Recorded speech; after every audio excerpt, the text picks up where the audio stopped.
चलिए बात अब बिहार के मुखिया और JDU supremo Nitish Kumar action mode में हैं। न सिर्फ शासन स्तर पर बल्कि जेडीयू के संगठन स्तर पर भी। एक तरफ रविवार को सीएम ने ऐतिहासिक गोलघर का निरीक्षण किया और विकास कार्यों का जायजा लिया और अधिकारियों को दिशा निर्देश जारी किए हैं। देखिए इस रिपोर्ट में विस्तार से पूरी जानकारी।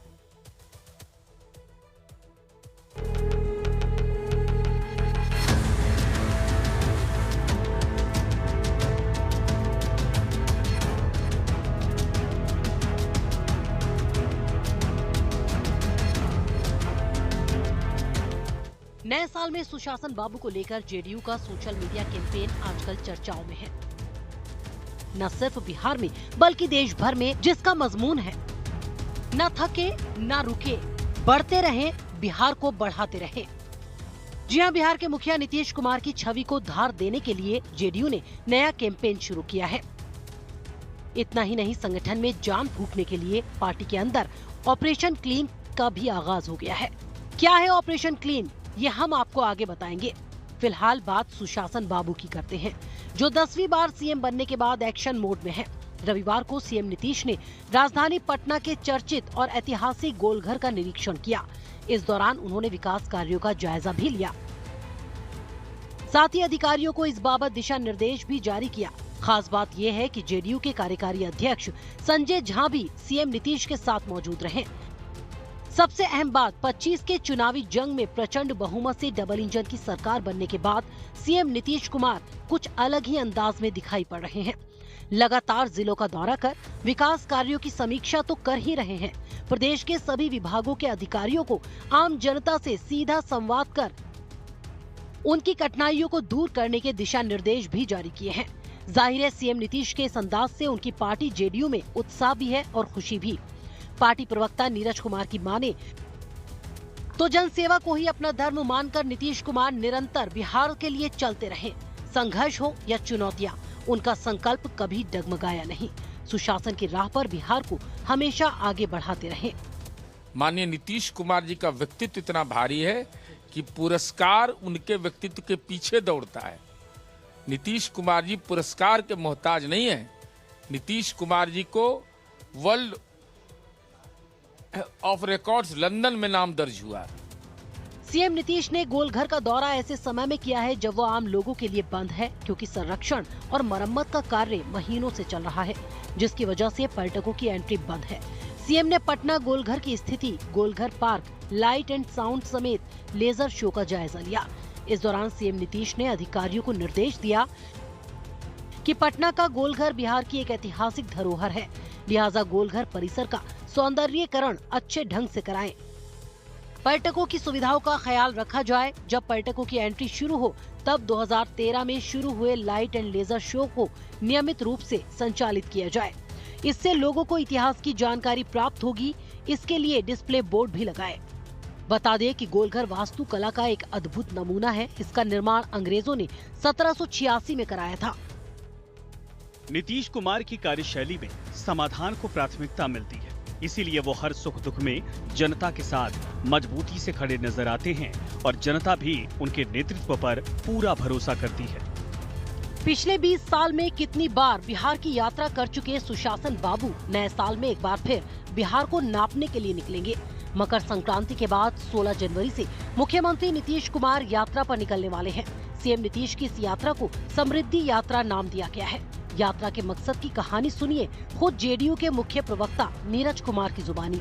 बिहार को समृद्ध बनाने में 7 निश्चय की द्वारा की गई भूमिका एवं साथ ही साथ प्रगति यात्रा की समीक्षा, उस संबंध में लिए गए फैसले के क्रियान्वयन, उद्घाटन और शिलान्यास, यही मूल मंत्र है नीतीश कुमार जी के विकास का कि जनता की अदालत में सीधा संवाद। समृद्धि यात्रा यह बिहार की समृद्धि का कारक तो होगा ही, साथ ही साथ बिहार को 25 से 30 7 निश्चय पार्ट 3 में वह बिहार को विकसित राज्य बनाने में सहायक होगा। बहरहाल सुशासन बाबू की समृद्धि यात्रा की तैयारियां जोरों पर चल रही हैं। शासन प्रशासन पूरी तन्मयता से यात्रा की तैयारी में जुट गया है। वहीं एनडीए के कार्यकर्ता भी खासे उत्साहित हैं, तो जेडीयू के कार्यकर्ताओं का जोश उफान पर है।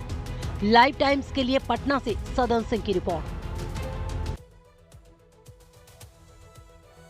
पिछले 20 साल से बिहार की सत्ता पर काबिज जेडीयू में 2 स्तर पर तेजी से काम हो रहा है। पहला, संगठन को राष्ट्रव्यापी बनाने के लिए युद्ध स्तर पर सदस्यता अभियान जारी है।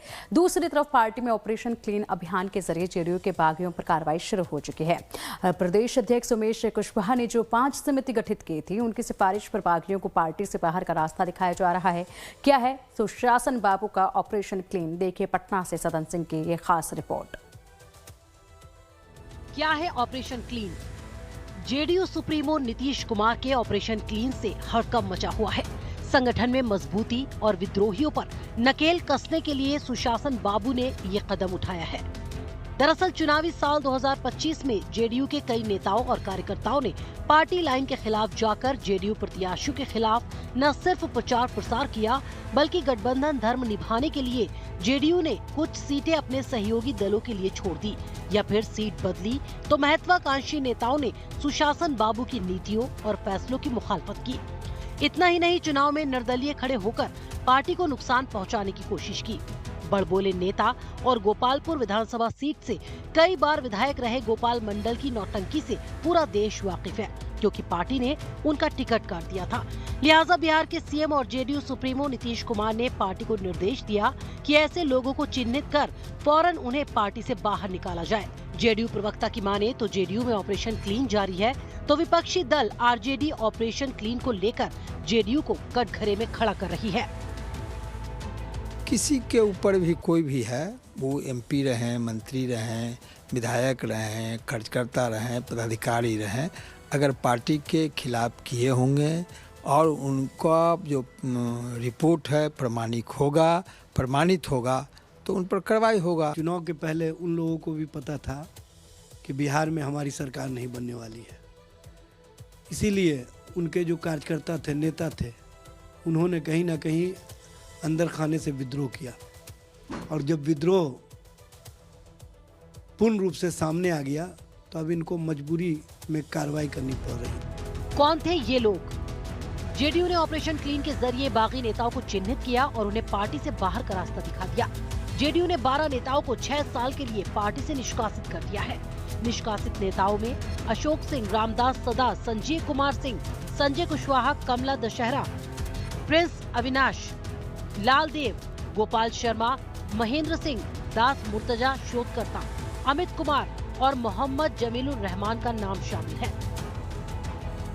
खबर है कि पार्टी पूर्व सांसद और वरिष्ठ नेता केसी त्यागी से भी नाखुश है, क्योंकि उन्होंने पार्टी से बिना सलाह मशवरा किए नीतीश कुमार को भारत रत्न देने की न सिर्फ मांग की, बल्कि केंद्र सरकार को पत्र भी लिख दिया। त्यागी के बयान पर फौरन प्रतिक्रिया हुई। बुलेटिन में फिलहाल इतना ही। खबरों का सिलसिला लगातार जारी है, देखते रहिए लाइव टाइम्स।